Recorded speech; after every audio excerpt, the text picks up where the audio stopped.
Hi, this is Beyond the Pattern and I'm Jackie. Today I'd like to show you how to make a continuous lap on a garment, such as what you would find on a sleeve or a blouse or even on a side front skirt or trouser opening. So on your pattern you will find marks like this.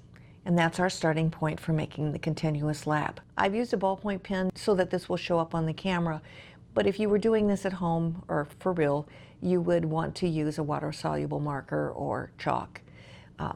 So let's get started. This is the right side of the fabric. We're going to treat this as the right side. It's a piece of broadcloth.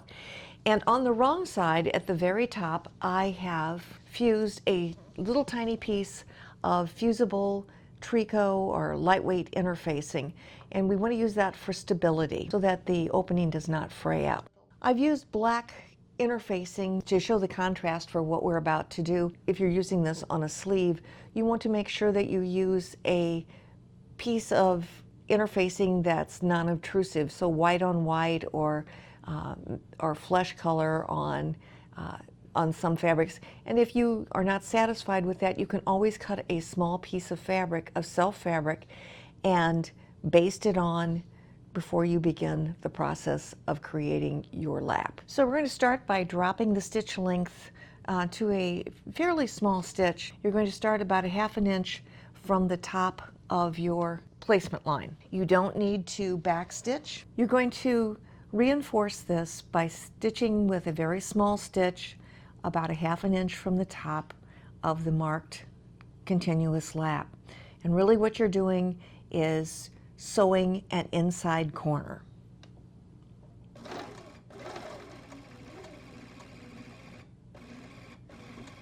All right, now I'm at the top of this and I'm going to lift my presser foot, pivot, and take 1 or 2 stitches across. And then I'm going to come down on the other side. And if it's not right on the line, that's okay. Close enough. And again, I'm going to go about 1/2 inch down from the top. So here's what it looks like from the inside. And remember, you're going to put your reinforcement on the inside of the sleeve. All right, now after you've done this, now we can slash this and prepare to attach the lap. So I'm going to cut about midway, just guess midway between the marks, and I'm going to cut all the way up to the stitches that I just made in the lap. All right, if you notice that I've gone all the way up to the stitches that go across at a perpendicular angle, and we are careful not to cut through those. All right, so now we're ready to start the lap process. I have cut a piece of fabric on the lengthwise grain. I usually don't use what's in the pattern, what comes with the pattern, although you might want to consult with that if they're calling for a larger lap. I usually use a 1/4 inch seam on both sides of the lap, and because usually these are they allow about 1/4 inch. Now, I happen to have a presser foot that is 1/4 inch, and it'll give you a perfect 1/4 inch. But if you don't have that, you can mark your seam allowances before you start stitching. So the next thing I'm going to do is I'm going to lengthen my stitch length to what I normally would use, which on this is about 2.5. All right, so you're going to line up the marks on top of one another. You're going to have the right side of the garment facing up.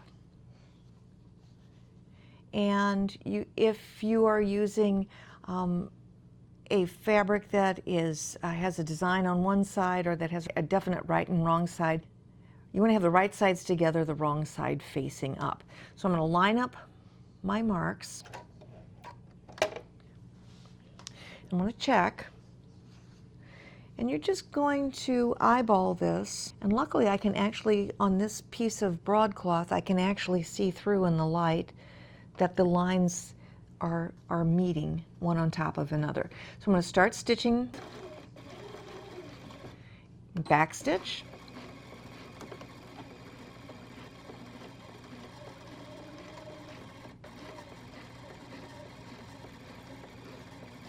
I'm going to stitch right on the line, and I will stop frequently to check to make sure that the marks are lined up.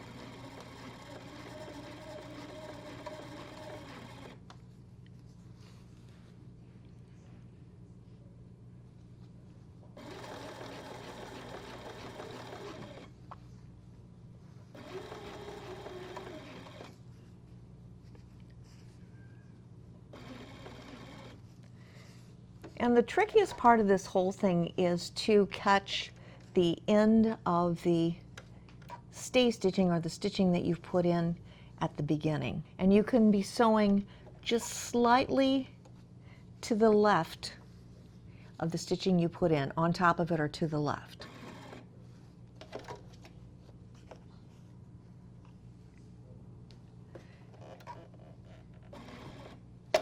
All right, at this point, you're going to pick up the presser foot, pivot, and you're going to pull this out, because now you've created 2 stitches across here, and you can treat this as a straight seam. I'm going to take one more stitch and kind of pull it so that it's not a complete stitch. There we go. All right, now I'm going to pick up the presser foot again. I'm going to pivot, being very careful not to create a bubble back here that will get caught. Pull the other part out of the way, and I'm going to line up my marks. You want to be a little bit to the left of the stay stitching you put in at the beginning. This is probably the trickiest part. Again, I'm going to check where I'm stitching and making sure these line up.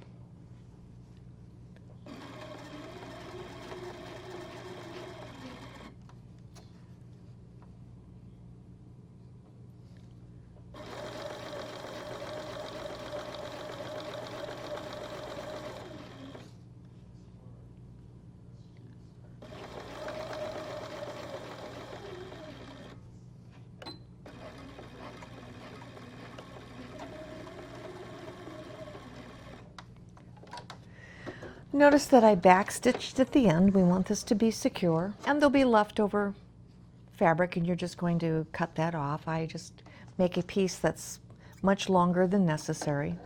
All right, so this is what we have. The next step is to understitch this, and it will turn beautifully once you do that. Don't press it first. You're just going to do a traditional understitch with this. All right, from the right side, with the right side up, you're going to stitch on the strip of fabric that you used to make your continuous lap. I'm going to stitch about, oh, I guess about a 3/16 of an inch away from the seam allowance, and I'm going to pull.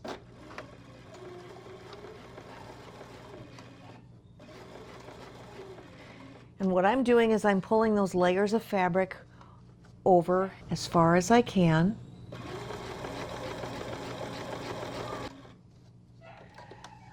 I'm going to pick up the presser foot, rearrange the fabric at the top. This is the trickiest part. You don't want to create gathers, but this also helps to secure the fabric that you've cut. And as you can see, I did that in several steps.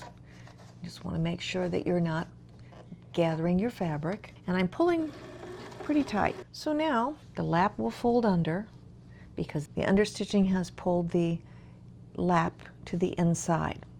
I've already marked the other long side of the continuous lap. There are a number of things I can do. You could base this in this manner, or you could just press it, and that's what we're going to do. So I've just pressed under the 1/4 inch seam allowance that I allowed on the long side of the lap. And the next thing that we're going to do is to hold it on the inside, and we're going to take the folded edge and place it over the stitching to cover the seam that we've made.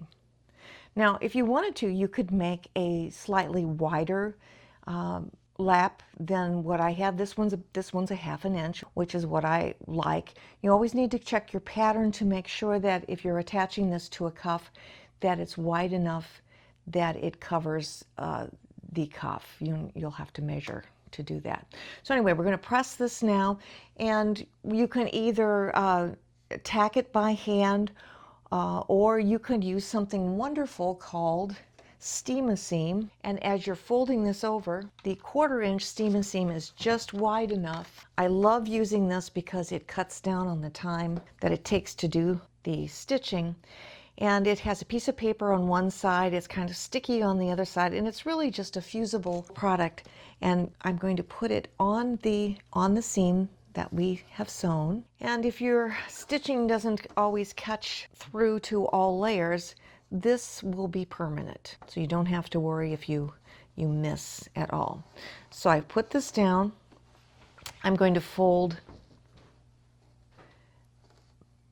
my folded edge over this, and then I'm going to press it, but I'm going to remove the paper first. I've folded the placket to the inside, and then I've slip stitched along the seam allowance so that if I do want to turn this, or if I do want to roll my sleeves up, it won't be noticeable. Now I've slip stitched with white thread, so obviously you would use a color that matches your fabric, but I'm just doing it for purposes to show you how. We're going to fold this in half from the right side.